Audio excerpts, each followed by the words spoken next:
আমি এখন ঝুলছি একটা গুহার 100 ফুট নিচে, যেটা মাটির নিচে 5 কিলোমিটার জুড়ে বিস্তৃত আছে। আর আমরা এটা পছন্দ করি বা না করি, যখনই আমি আর আমার বন্ধুরা মাটি টাচ করলাম, আমরা অফিসিয়ালি এখানে আগামী 7টা দিন কাটাতে চলেছি।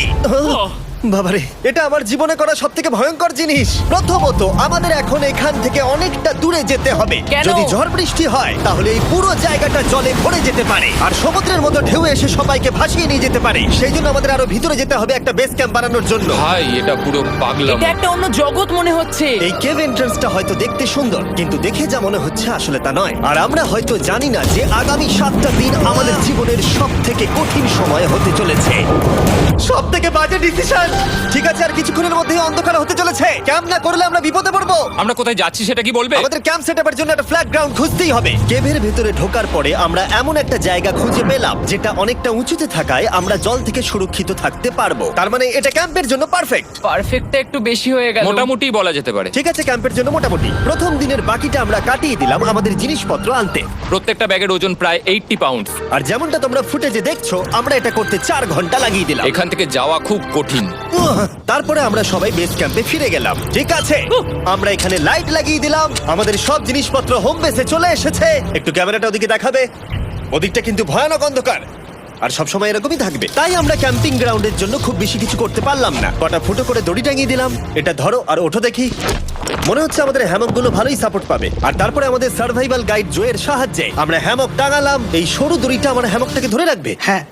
ডিনার খেয়ে আমরা প্রথম রাত্রি ঠান্ডার জন্য তৈরি হলাম। আমি মিথ্যে কথা বলবো না, আমি যতটা ভেবেছিলাম তার থেকে এই হ্যামকটা অনেক বেশি কমফোর্টেবল। এই আমি তো আমার চমকেই হাতটা তো গেছিলাম। বড় কেন ভাই? এই কেভটা 2.5 কিলোমিটার ডিপ, আর আমরা এখন এন্ট্রান্সের কাছেই ক্যাম্পিং করছি। কাল আমরা অনেক কিছু এক্সপ্লোর করব।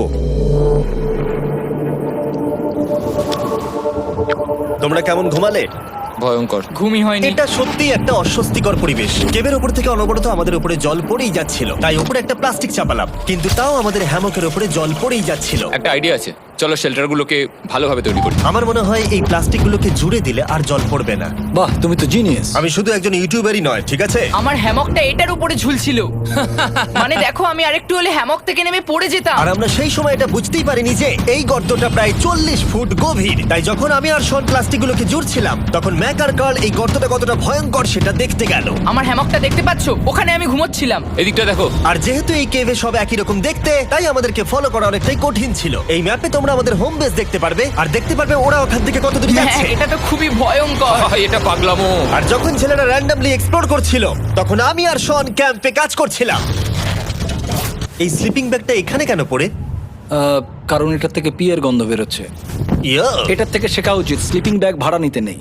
আমরা স্লিপিং ব্যাগ কেন ভাড়া আমি- নিয়েছি? কেন আমি আমরা জানি না। স্লিপিং ব্যাগগুলো কিনে আনতে পারলাম না? আর তারপরে আমরা এই দুটো প্লাস্টিককে জিপ টাই দিয়ে জুড়ে দিলাম। কিছু মনে করো না, এই দড়িটার উপরে আমার জীবন বাজি আছে। আর তখন ওইদিকে ম্যাক আর কার্ল তখন ওই গর্তের মধ্যে। ও মাই গড, ম্যাক! আর শেষ পর্যন্ত ওরা একদম নিচে পৌঁছে গেল। এই! আমি তো ভাবলাম সবাই ক্যাম্প নিয়ে কাজ করবে। আমরা শুধু দেখাচ্ছিলাম জায়গাটা কতটা ভয়ঙ্কর। না পড়লেই হবে, তোমাদের স্কিল নেই। আচ্ছা ঠিক আছে। আর যদিও ওদের এবার ফিরে আসা উচিত ছিল, কিন্তু কাল আর ম্যাক এটা কতটা গভীর সেটা দেখানোর চেষ্টা করলো। ভাই এটা দেখতে দারুণ লাগছে। তুমি কি নদীটাকে পার করতে পারবে? কিন্তু ওরা এটা জানে না যে এই রিভারটা এই কেভের গোটাটাই জুড়ে আছে। তার মানে এর মধ্যেও আমাদের কিছুটা সময় কাটাতে হতেই পারে। ওই তো ওরা এসে গেছে। এসো। তোমরা রান্না করে রেখেছো তো? হ্যাঁ, রান্না করেছি। ঠিক বলেছ। একটা নতুন বাড়ি, ঠিক বলেছি তো? একদম। এখন আমাদের একটা ছাদ আছে। আর এটা তো দারুণ। জিমি রান্না বেশ ভালোই আর করেছে। আমরা আমাদের ফায়ার পিটটাকে এই সুন্দর জায়গাটাতে নিয়ে এসেছি। জায়গাটা কেমন? বেশ গরম। আরামদায়ক। এই পাথরগুলো গরমটাকে ধরে রাখবে এবং ওপর থেকে যে পি পড়ছে সেগুলোকে আটকে দেবে। ওটা পি নয়। তাহলে ওটাকে কি বলবো? যদি জানি না, হয়তো বৃষ্টির জল হবে বা না, এটা বৃষ্টি নয়, না, পাথর মানে ইয়ে তুমি- করছে। এই একটু উপরে দেখাও। তুমি মেঘ দেখতে পাচ্ছো? পাথর দেখা যাচ্ছে। এটা বৃষ্টি নয়, রক পি। Rock P. ঠিক আছে রক পি। ঠিক আছে, এটা রক পি। আর একটা শুকনো রাত ঘুমিয়ে কাটাবার পরে আমরা ঠিক করলাম জো আমাদের সার্ভাইভাল এক্সপার্ট, তাকে নিয়ে আমরা কেভের শেষ প্রান্ত অব্দি যাব। Cave, cave! Cave, cave! Cave, cave. দেখা যাক আমরা কেভের কতটা গভীরে যেতে পারি। তোমরা কিন্তু মনে রাখবে আমরা সবেমাত্র কেভের এন্ট্রান্সের দিকেই আছি, আর আমাদের ইচ্ছা এই কেভের শেষ প্রান্ত অব্দি যাওয়া, অবশ্যই না মরে গিয়ে। ও মাই গড, এটা তো খুবই স্টিফ। আরে এটা তো সবে শুরু। আমরা কেভের আরো গভীরে এসেছি। তোমরা সবাই সাবধানে আসবে। এটা খুবই ছোট জায়গা, আমার মনে হয় না এখান থেকে আমি যেতে পারবো। কেভ এক্সপ্লোরের ইন্টারেস্টিং জিনিসটা হলো যা হোক করে আমাদের এই ছোট্ট ফাঁকগুলোর মধ্যে দিয়ে এগিয়ে যেতে হবে। ও মাই গড, খুব ছোট জায়গা। আর তারপরেই খুব বড় একটা জায়গা আসবে, সেটা এতটাই বড় যে কিছু না দেখতে পাওয়ার জন্য এটা করতে হলো। ও মাই গড! এবার আমি সব দেখতে পাচ্ছি, এটা দুর্দান্ত। এটার তো অনেক আলো। ভাই জায়গাটা কতটা সুন্দর দেখো। বাপরে কি আলো, আমি তো তাকাতেই পারছি না। আমি তো অন্ধ হয়ে যাব মনে হচ্ছে। এ বাবা, এটা কি হলো? আমরা বোধহয় ঠিক মতো এটাকে ব্যবহার করতে জানতামই না। চলো এগিয়ে যাই। আর তাই আমরা এগোতে থাকলাম। এই যে এই জায়গাগুলো, এগুলো খুব ভালো ধরার এখানে? জায়গা। এগুলো ধরে এখান থেকে পা ঘুরিয়ে চলে আসতে পারবে। এইভাবে কি? হ্যাঁ, একদম পারফেক্ট। জো সব থেকে ভালো কেভ গাইড। এভাবে কেউ গাইড করতে পারবে না। ঠিক আছে, এইবার ব্যাপারটা ইন্টারেস্টিং হবে। কি? এটা কি? এখান থেকে আমাদের ওয়েট শুট পরে সাঁতার কেটে যেতে হবে। গতকাল ম্যাক আর কার্ল এটা নিয়ে মজা করছিল, কিন্তু এই কেভে আমাদের পরের অ্যাডভেঞ্চারটা ছিল একটা প্রায় জমে যাওয়া নদীর মধ্যে। ও মাই গড, এটা তো পাগলামি! তার মানে আমাদের ওয়েট শুট পড়তেই হবে যাতে আমাদের হাইপোথার্মিয়া না হয়। আমরা এটা কেন করছি? এই এক্সপেরিয়েন্সটা তো জীবনে একবারই হবে। এটা করলে হয়তো আর নাও বেঁচে থাকতে পারি। আমাদের এই কেভের শেষে পৌঁছতে হলে আমাদের এই নদীর মধ্য দিয়ে, এই ছোট্ট ফাঁকগুলোর মধ্য দিয়ে সাবধানে ধীরে ধীরে এগিয়ে যেতে হবে। আস্তে আস্তে নামো, স্রোতের কারণে পা পেছনে টানতে পারে। ঠিক আছে, আমি তাহলে নামছি। তুমি ওই দেয়ালগুলো ধরে ধরে এগোতে থাকো আস্তে এটা তো আস্তে। খুব ঠান্ডা। তুমি পারবে জিমি। জানি না এখানে ঢুকতে পারবো কি না। জিমি, এবার তুমি জল থেকে উঠে দাঁড়িয়ে পড়ো। এটা সত্যি একটা পাগলামি। এখানে কি ঠান্ডা! যখন তোমরা খুব ঠান্ডা জলের মধ্যে থাকবে তখন একটা পাথরকে ধরে এগিয়ে চলা খুব কঠিন হবে। ও মাই গড, এটা সত্যি পাগলামি। ম্যাক, গড, চলে আসো। আমার ভয় লাগছে।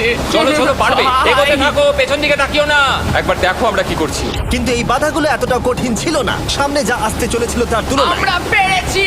কেভ কেভ কেভ এই, কেভ। একটা কথা শোনো, আমরা 10% আসিনি। তার মানে এখনো আমরা শুধুমাত্র সার্ফেসেই রয়েছি, আর শেষ প্রান্তে পৌঁছতে হলে আমাদেরকে আরো 2 কিলোমিটার যেতে হবে। যেরকম তোমরা দেখতে পাচ্ছ এখানে 24/7 বৃষ্টি হয়, তাই আমি একটা আড্ডা মারার জায়গা তৈরি করেছি যেখানে আমরা কেউ ভিজবো না। আমি ভাবছি আমি যদি এটা না বানাতাম তাহলে কি হতো। আমি নিশ্চিত যে ওদের একটা ভেজা পাথরের উপর শুতে হতো। আমাদের ক্রমাগত এগিয়ে যেতে হবে এবং শরীরটাকে ভিজে রাখতে হবে। ঠিক আছে। নইলে আমাদের শরীরের তাপমাত্রা কমে এটা যাবে। এতটা কঠিন কেন? সব থেকে বাজে ব্যাপার হলো আমরা যতটাই দিকে এগোবো ততটাই আমাদের পিছন দিকে ক্যাম্পে ফিরতে হবে। আমাদের পরের বাধাটা হয়তো জলের মধ্যে নয়, কিন্তু তার মানে এটা নয় যে সেটা সহজ হবে। আরে এটা কি মাকড়সার জাল? কিন্তু আমি মাকড়সা দেখতে পাচ্ছি না। তার মানে ওটা আমাদের উপরে আছে। আরে তোমার গায়ে, তোমার গায়ে। আমার বন্ধুরা বলতে বাজে, এই গেমটা মিস্টার বিস ভিডিওর মতো, যত এগোবে ততই কঠিন হবে। সত্যি কথা বলতে যদি আমাদের সাথে জো না থাকতো আমরা মরেই যেতাম। আর 3 ঘন্টা পরে জো আমাদের জন্য একটা বাজে খবর নিয়ে এলো। জল অনেকটা বেড়ে গেছে আর আমরা অনেকটা সময় লাগিয়ে ফেলেছি, তাই আজকে আমাদের আবার ক্যাম্পে ফিরে যেতে হবে। আমি মানবো না। তুমি সেফটি এক্সপার্টের কথা অমান্য করতে পারো না। আমি এটা মানবো না। সত্যি কথা বলতে আমাদেরকে ফিরতেই হতো, কারণ এর আগে আমরা শুট করতে অনেকটাই সময় নষ্ট করে দিয়েছি। তারপর ফ্লেয়ার নিয়ে খেলেছি, তাই আমরা ফিরে যাচ্ছি আর এই মিশনটা আমরা পরের দিন আবার শুরু করব। শন, আমরা এসে গেছি। আরে তুমি এখানে কি করছিলে? এখন তোমরা কেউ ভিজবে না। আমি তো জানতামই না এই লাইটগুলো আমরা এনেছি। এগুলো দারুণ লাগছে তাই না? দুঃখের বিষয় আজকে আমরা মাত্র 20% এগোতে পেরেছি, কিন্তু বিশ্বাস করো আমরা শেষ পর্যন্ত অবশ্যই যাব আগামী কয়েকদিনের মধ্যেই। আমার মনে হয় না। কোনোদিনই হবে না। আমি তো বললাম। আমরা ডে 4টা রেস্ট নেব আর ডে 5-এ চেষ্টা করব এই কেভের শেষ অবধি যাবার। দেখা যাক কি হয়। ডে 3-তে মজা হলো, কালকে আবার দেখা হচ্ছে। আর কেভের ভিতরে 3টে খুব বাজে রাত কাটাবার পরে পরের দিন সকালে আমাদের মাথায় শুধু একটাই কথা আসছিল, আমার একটা হট শাওয়ার চাই, তবে আমি এখন একটু শান্তি পাবো। ও এখন শাওয়ার পেলে কিন্তু দারুণ হয়। আমি চান করিনি প্রায় 3-4 দিন হয়ে গেল। তোমরা নিশ্চয়ই জানো কেভের মধ্যে শাওয়ার করা সম্ভব নয়। আমাদের অনেকটা পথ হেঁটে সাবধানে আগের রিভার বেডের কাছে পৌঁছতে হলো। ও মাই গড! আমি আমার ব্রেনকে ফিল করতে পারছি। আমি এভাবে ব্রেনকে ফিল আমার করিনি। কপালটা জমে গেল পুরো। চলো ড্রোন দিয়ে মাথার চুলগুলো শুকিয়ে নি। এদিকে এসো ড্রোন। ও দাঁড়াও দাঁড়াও দাঁড়াও, এটা কিন্তু কাজ করছে। হ্যাঁ, দারুণ কাজ করছে। ড্রোন থাকতে হেয়ার ড্রায়ারের কি দরকার? আর চুল শুকানোর পর আমরা জোয়ের সাথে জার্নির প্ল্যান করতে বসলাম। এটা কি জো? এটাই কেভের ম্যাপ। আগেরবার আমাদের থামতে হয়েছিল কারণ জল খুব জোরে বইছিল। এখন বৃষ্টি কম হচ্ছে, তাই কালকে আমরা নিশ্চয়ই এই কেভের শেষে পৌঁছে যাব। এটা ভয়ঙ্কর হতে চলেছে। প্রথমে আমাদের কালকে যেখান দিয়ে গেলাম সেখান দিয়ে আগে যেতে হবে। জলের মধ্যে ঝাঁপ দিতে হবে এবং পাথর দেখে হাঁটতে হবে। এগুলো সবকটা আমরা যদি পার করতে পারি তাহলে আমরা গ্লো ওয়ার্ম চেম্বারে পৌঁছে যাব। কেমন দেখতে তুমি সেটা বলো না, আমি তোমাদেরকে সারপ্রাইজ দিতে চাই। তোমার মনে হয় আমরা পারবো? ওইসব বাদ দাও, আমরা ঠিক কালকে পৌঁছে যাবো। কালকের প্ল্যান আমরা চক আউট করে নিয়েছি। আমরা রেস্ট করছি আর ফেস্টিভ্যাল স্মোর্টস খাচ্ছি আমাদের এনার্জি রিগেন করতে। সবাইকে চিয়ার্স। Yippee! জো এই প্রথমবার ফেস্টিভ্যাল ও, স্মোর্টস দারুণ। খাচ্ছে। জো সত্যি কথা বলবে। এটা দারুণ, তাহলে ভালো লাগলো? দারুণ লেগেছে। আমরা এই চকলেটটা আগে কেন বের করিনি? এটা এমনি চকলেটের থেকে 10 গুণ ভালো খেতে। সত্যি কথা বলতে তোমরা যদি ফেস্টিভ্যালের সাথে স্মোর্টস ট্রাই না করে থাকো তাহলে তোমরা মিস করছো। কালকে আমরা পুরো কেভটা এক্সপ্লোর করব, দেখা হচ্ছে। তাই আমরা ভালো করে ঘুমানোর চেষ্টা করলাম আর কালকের প্রিপারেশন নিলাম কেভের শেষে যাওয়ার জন্য। আমরা আমাদের জীবনের সবথেকে ডেঞ্জারাস জার্নি করতে চলেছি। ডে 3 এর অভিজ্ঞতা মাথায় রেখে আমরা কম শুট করেছি যাতে আমরা সামনের দিকে তাড়াতাড়ি এগোতে পারি। জলটা খুব ঠান্ডা হ্যাঁ, আগের দিনের মতোই খুব ভালো। এই তো আর যাতে আমরা সবাই বেঁচে ফিরতে পারি তাই জো ছাড়াও আরেকজন সার্ভাইভাল এক্সপার্টকে আমরা নিয়ে এসেছিলাম। এখানেই আমরা ডে 3 তে আটকে গেছিলাম। এখন আমরা কি করব? এবারে আমরা অনেক তাড়াতাড়ি এসেছি। আমাদের পিছনে ঘন অন্ধকার। কোথায় যাব? এই রাস্তাটা অনেক সরু এবং হ্যাঁ। স্রোত প্রচুর বেশি, তাই আমরা দেয়ালগুলো ধরে ধরে আস্তে আস্তে এগোবো। এই যে এইভাবে। ও হ্যাঁ, God! এই রকটায় জাম্প করো। কয়েকটা ভালো পাথর আছে যেগুলোকে তুমি ধরে এগোতে পারবে। আরে এখানটা তো অনেক অন্ধকার। আমি আর পা পাচ্ছি না, আমি এখন মাটিতে আর পাই পাচ্ছি না। যেহেতু আমরা মাটিতে পা পাচ্ছিলাম না, তার মানে যদি আমরা পাথর ছেড়ে দিই তাহলে এই জলের স্রোত আমাদেরকে ভাসিয়ে নিয়ে যেতে পারে। জো, আমরা কি করব? আমি এটা ধরে এসেছি, তুমি এটা ঠিক আছে, ধরো। আমি তো দেখতেও পাচ্ছি না কোথায় যাচ্ছি। জো, স্রোত আমাকে ভাসিয়ে নিয়ে চলে যাচ্ছে। আমি তুমি করবো কি করে? পারবে, পারবে। শুধু মুখটা এখান থেকে ঢুকিয়ে দাও, আমি হেল্প করছি। এখানে আমি ঢুকবো? হ্যাঁ, এই গর্তের মধ্যে। এই তো খুব ভালো। এটা আমার জীবনের সবথেকে বিপজ্জনক অ্যাডভেঞ্চার। আমরা এখন কেভের অনেক গভীরে চলে এসেছি আর এবার আমাদের সামনে প্রথম বড় বাধা। এখানে জলের একটা ঘূর্ণাবর্ত আছে, যদি তুমি এর মধ্যে পড়ে যাও তাহলে তোমাকে একদম নিচে নিয়ে চলে যাবে। মানে আমরা পড়ে গেলে মরে যেতে পারি। হ্যাঁ, মানে আমরা মৃত্যুর সাথে খেলা করছি। এটা এতটা বিপজ্জনক হতে পারে আমি সত্যিই ভাবিনি। খুব ভালো। এই তো। তাহলে কি আমার পা এখানে হ্যাঁ, রাখবো? রাখো রাখো। ঠিক আছে, এই তো আমি পেরেছি। এটা আমার ভাবনার থেকেও বেশি কঠিন ছিল। এই নদীটা কতটা শক্তিশালী এই গোটা কেভটাকে তৈরি করেছে। কিন্তু মজার ব্যাপার হলো আমরা পাথরের মতো শক্তিশালী নই। আমি শুধুমাত্র মানুষের মতোই শক্তিশালী। সৌভাগ্যবশত কাল এই অ্যাডভেঞ্চারে লিড করেনি, তার বদলে আমরা একজন অ্যাভেঞ্জার জোকে পেয়েছি। ও কতটা এক্সপার্ট তার প্রমাণ হিসেবে বলতে পারি। সে লিটারালি কতটা ওপর থেকে আমাদেরকে নদীতে ঝাঁপ দিয়ে দেখালো। ও মাই গড, এটা পাগলামি। কে বললো এটা পাগলামি? এটা তো আমার কাছে খুবই সহজ। আমি এটা করব। তুমি কোনোভাবেই এটা করতে পারবে না। আরে কি বলছোটা কি তুমি? আমি এক্ষুনি করতে চাই। চলো যাচ্ছি Jo. Godspeed back. Jimmy আমার সাথে যা যা করেছে তার কাছে এটা তো কিছুই নয়। 3, 2, 1।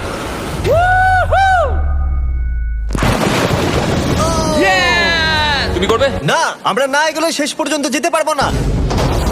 ও মাই গড, আমাদের নিচের দিকে যেতে হবে। আমরা সবসময় স্রোতের উল্টো দিকে কেন যাই? এখন শুধু আমি ভেসে ভেসেই যেতে পারবো, আর কিছু না। এই জলের তলায় অনেক ধারালো পাথর আছে, তোমরা সেগুলোকে দেখতে পাবে না, তাই সাবধানে পা ফেলবে। ও মাই গড, আবার এটা গভীর আরে হচ্ছে। আমার পা তো কিছুর উপরে রাখতে হবে। ছোট পাথরগুলোই একমাত্র বাধা ছিল না, মনে হচ্ছে আমাদের প্রতিটা পদক্ষেপে। ও ভাই, আমি কিচ্ছু দেখতে পাচ্ছি না। এটা খুব ভয়ঙ্কর। কেভটা আরো অন্ধকার হয়ে আসছিল এবং আরো সরু। আর তখন আমরা জানতাম না যে আমরা ফিনিশ লাইন অব্দি পৌঁছতে পারবো কিনা। আমি ক্লান্ত হয়ে পড়েছি। এই কেভে আরো কঠিন বাধা আসার আগে তোমাদেরকে আমি কিছু দেখাতে চাইবো। জো, তোমার ব্যাগটা দাও। Thank you. তুমি জানো এর মধ্যে কি আছে? না, জানি না কি আছে। Brand new mister beast lab swamp. সত্যি কথা বলছি, গত 5 ঘন্টা ধরে যেহেতু আমি অনেক পরিশ্রম করেছি, তাই কোনো মতেই এখন এটা আমি বলার মতো অবস্থায় নেই। তাই এটা শুট করার 1 মাস পরে আমি পুরো কেপ সেটটা তৈরি করলাম ফিউচার জিমি নেম ট্যাগ দিয়ে। তারপরে বললাম, হে, আমি ফিউচার জিমি, আর আমি এখন তোমাদেরকে বলবো brand new toy line of mister beast lab swamp সম্পর্কে। এটা একটা কালেক্টেবল টয় লাইন, আর এখানে 119টা ইউনিক ডিজাইন ক্যারেক্টারও আছে যা তোমরা কালেক্ট করতে পারো। আর সবথেকে দারুণ ব্যাপারটা হলো, কোন ক্যারেক্টারটা তুমি পেয়েছো সেটা জানতে হলে এই টিউবে ওয়াটার দিয়ে নাড়াতে হবে আর তোমার সোয়ামস তোমার সামনে চলে আসবে। আর আমি এটা ডেমনস্ট্রেট করতে এই বিশাল বড় টিউবটাকে বানিয়েছি। এই টিউবটাকে জল দিয়ে ভরে দাও। তোমাদের এত জলের দরকার নেই, এটা অনেক বড় বলে এত লাগছে। ঠিক আছে, এটা এখন জলে ভর্তি হয়ে গেছে। এবার এটাকে একটু নাড়াতে হবে। এটা কি আর নাড়াতে হ্যাঁ হবে? হ্যাঁ, অনেক নাড়ানো হয়ে গেছে। এবার জল ঢালো এখানে। জো ঢালছে। আর জল ঢালার পরে তোমরা দেখতে পাবে তোমরা কোন সোয়ামটা পেয়েছো। এটা সব থেকে রেয়ার হাইপোক্রোম, যেটা মাত্র 1000টা বানানো হয়েছে। জো, এটা তোমার। থ্যাংক ইউ সো এটা মাচ। চাই। আর এটা তোমার। কাল কি নেবে? আমার কাছে দুটোই ছিল। আর আমরা শুধু সোয়ামেই থেমে নেই, আমরা এই অ্যাকশন ফিগার প্যান্থার গুলো বানিয়েছি যেগুলো এই ব্রিফকেসে আছে। আর এই সোয়ার্মের মতো এই মিউটেটর যখন তোমরা কিনবে দেখতে পাবে এর ভেতরে কি আছে। কোথায় কিনবো? ভালো হয়েছে জিজ্ঞাসা করলে। মিস্টার বিস্ট ল্যাব টয়েস এখন তোমরা পৃথিবীর সব জায়গায় পেয়ে যাবে। এগুলো সব বেরিয়ে গেছে, তোমরা গিয়ে কিনে নাও। আর কেবের মধ্যে অনেক সমস্যা পেরোনোর পরে আমরা ফাইনালি পৌঁছে গেলাম গ্লো ওয়ার্ম চেম্বারে। ভাই এবার খুব ভালো লাগছে। ঠিক আছে টিম, তোমাদের গ্লো ওয়ার্ম চেম্বারে স্বাগত। এ তো দারুণ। এটা দারুণ লাগছে। ভাই এটা পৃথিবী মনে হচ্ছে না এখানে একদমই। যে আলো তোমরা দেখতে পাচ্ছ সেগুলো আসলে ছোট্ট ছোট্ট বায়োলুমিনেসেন্ট গ্লো ওয়ার্ম তৈরি করেছে। এটা দেখতে অনেকটা মিল্কি ওয়ে গ্যালাক্সির মতো লাগছে। ওয়াও! আর এই মুহূর্তটা, এই ভিউ, সত্যি বলতে এই ট্রেকের সমস্ত ক্লান্তি যেন দূর করে দিল। এখানে অবধি পৌঁছানো যেন সত্যি একটা অ্যাচিভমেন্ট ছিল। কিন্তু এখন আমাদের যাত্রা শেষ হয়নি, কারণ আমাদের এখান থেকে এখন বেস ক্যাম্পে ফিরতে হবে। আজকে ডে 6 হতে চলেছে, এখনো ওরা আসেনি আর আমি খুব ক্লান্ত। আমার মনে হয় না আমি ভালো করে ঘুমোতে পারবো, ওদের জন্য খুব চিন্তা হচ্ছে। এই ট্রিপটা অনেকটাই সহজ ছিল কারণ আমরা স্রোতের সাথে ভেসে ভেসে যাচ্ছিলাম। আর যেহেতু তোমরা এই ট্রিপটা দেখেছো তাই আমরা এটাকে স্কিপ করলাম। কিন্তু সত্যি বলতে এই জার্নিটাও অনেকটা বেশি সময় নিল, কারণ আমরা ক্যাম্পে পৌঁছানোর আগেই 6 নম্বর দিন চলে এলো। শন, সবাই ঠিক আছো তো? আমার খুব চিন্তা হচ্ছিল। Happy day 6। ডে 6 খুব ভালো। এনার্জি বাড়াতে আমরা আগুনের উত্তাপ নিলাম এবং ফাইনালি আমরা কিছু খেতে পেলাম। এটা খুবই অ্যাডভেঞ্চারাস ডে ছিল। কালকে দেখা হচ্ছে, মানে আজকেই হয়তো। এটা হয় ডে কোনোদিন 6 হবে না। নাকি আজকে, না আমি জানি না। এত বড় ট্রেক সম্পূর্ণ করার পরে শারীরিকভাবে চূড়ান্ত ক্লান্ত হওয়া সত্ত্বেও জানি না কেন কিন্তু আমি একদমই ঘুমাতে পারছিলাম না।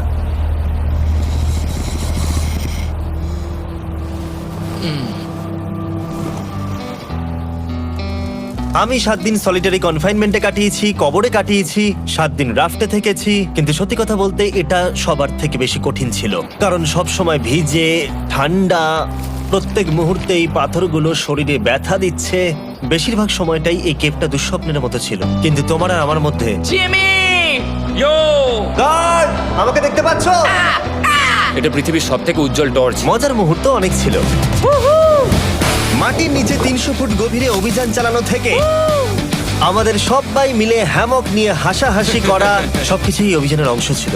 যেহেতু আমাদের সঙ্গ দারুণ, চলো তিমির মতো আওয়াজ করো।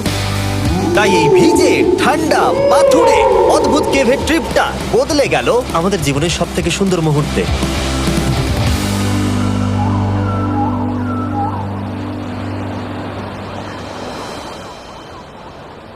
আমরা এখান থেকে যাব না যতক্ষণ না সবকিছু তোলা হচ্ছে। আর আমি সবকিছু বলেছি মানে সবকিছুই। চলো এবার বেরোনো যাক। আর যখন আমরা মাউথ কেভে আবার ফিরে এলাম, ভাই ওপরটা দেখতে দারুণ লাগছে। তখন জয়ের জন্য একটা সারপ্রাইজ ছিল। বেরোনোর আগে জো, আমরা তোমার কাছে কৃতজ্ঞ। তাই এই নাও 50,000 নিউজিল্যান্ড ডলার্স, 10,000 করে প্রত্যেক জনের প্রাণ বাঁচানোর জন্য। Oh my God, thank you so much Jimmy. Thank you Joel. Love you Joel! এবার আমাদের সব কাজ হয়ে গেছে, চলো বেরোনো যাক। 7টা দিন পরে আমরা ফাইনালি এখান থেকে বেরোচ্ছি।